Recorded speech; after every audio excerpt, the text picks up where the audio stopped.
d'écouter la parole de l'Éternel. Amen.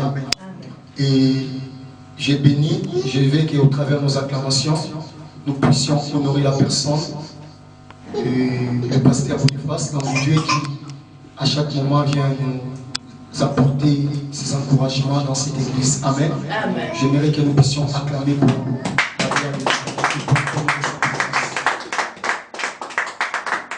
Merci, mon Dieu, pour votre humilité. Que le Seigneur vous comble encore de toutes les bénédictions possibles. Amen. Oui, bien-aimés, nous voulons écouter la parole de Dieu. Amen. Amen. Et ma motivation, c'est de nous encourager tous à vraiment pratiquer ce que la parole de Dieu veut nous parler pendant cet instant. Amen. Amen. Et vraiment à mettre en pratique tout ce que nous voulons partager, bien aimé, comme pensée que le Seigneur nous a donné. Et je sais que c'est un récit que chacun de nous, au moins, nous avons lu. Je crois que ce n'est pas nouveau. C'est la lecture qu'on fait, peut-être dans nos maisons. On connaît bien l'histoire.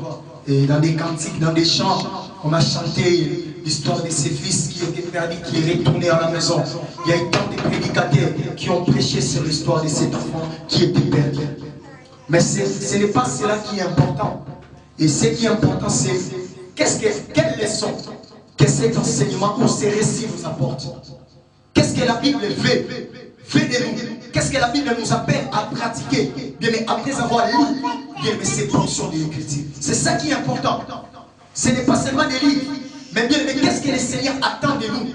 Qu'est-ce que le Seigneur veut que nous puissions pratiquer? Bien, mais après avoir lu bien, mais cette Écriture.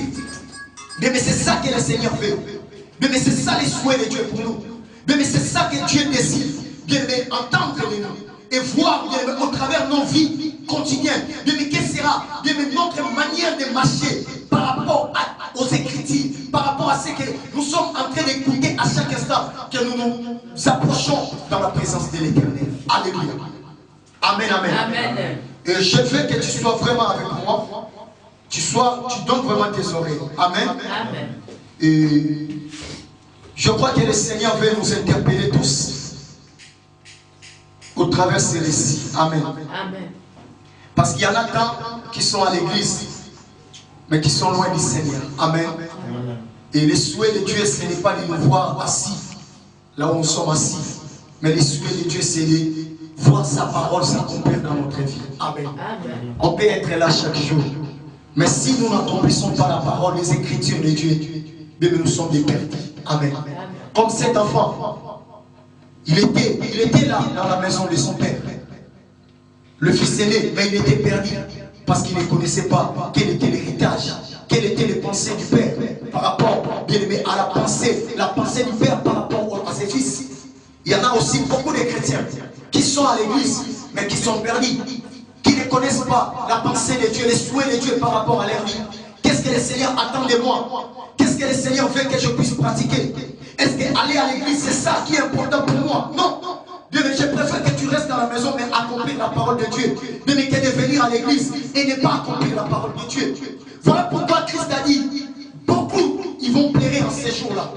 Dieu, mais parce que nous courons, l'église est en train de traverser chaque jour que nous vivons. Dieu, mais nous nous approchons, Dieu, mais vers la fin de ces temps que nous sommes. Tu n'étais pas tel que tu es aujourd'hui. Des anciens cas passés, Dieu, mais tu vas constater en toi que tu as vieilli. Il y a eu des choses qui ont changé en toi. Même ta mentalité, ta manière de réfléchir, même la maturité, tu as grandi. Mais ce sont des signes pour nous dire que l'Église de Dieu, nous devons nous approcher, mais nous préparer, être prêts. Mais parce que nous ne connaissons ni les jours ni l'heure.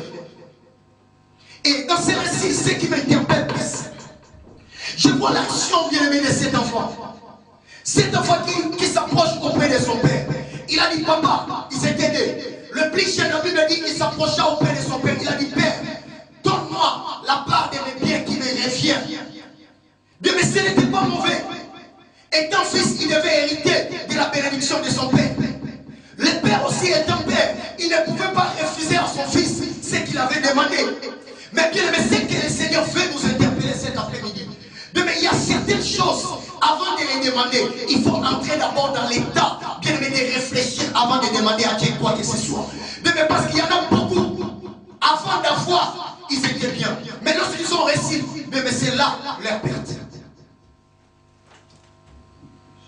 Avant de demander à Dieu quoi que ce soit, il faut d'abord réfléchir. Ce que je vais demander, est-ce que ça va causer du tort dans ma vie? Ou ça va m'aider à avancer? Amen. Amen. Le fils n'a pas fait quelque chose qui était contraire à la loi. Parce qu'il était un homme, il devait hériter, il devait prendre la bénédiction. Mais qu'est-ce que cette bénédiction a fait de sa vie? Le père, il connaissait les temps qu'il devait distribuer cette bénédiction à ses fils. Il y en a tant des enfants de Dieu, lorsqu'ils prient, ils demandent à Dieu quelque chose, Dieu ne donne pas. Ils croient que Dieu l'a oublié, Dieu l'a abandonné. Non, Dieu connaît. Il sait peut-être qu'aujourd'hui, s'il te donne, peut-être que tu seras égaré. Peut-être que sa maison, tu vas l'abandonner. Peut-être que les chemins de Dieu, tu vas oublier. Lorsque nous demandons à Dieu, nous devons d'abord réfléchir de ce que nous voulons demander.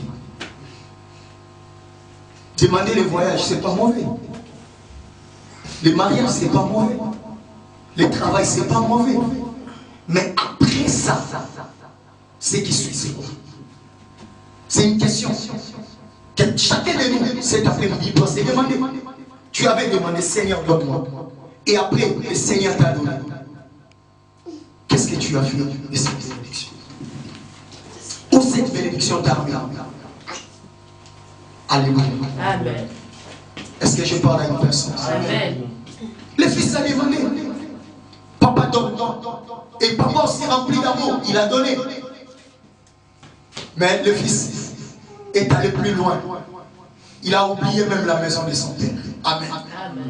Et ce qui me donne, même le fils aîné, il a connu l'histoire. Il connaissait la fille que son frère menait loin de sa maison. Parce qu'il a dit, ton fils, c'est lui qui a pris ton héritage. Il est allé gaspiller cela avec des prostituées. C'est-à-dire, l'histoire de ses fils, le petit, était même revenu à sa maison.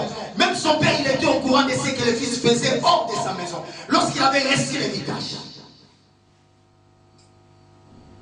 Est-ce qu'une personne me comprend? Lorsque tu demandes à Dieu, il faut réfléchir. Il y a des choses que tu vas demander, c'est bien. Mais si ce n'est pas le temps, c'est pour te tuer. Amen. C'est bien de demander. Mais auquel moment tu vas demander? Et pour aller faire quoi avec ce que tu as demandé? Et nous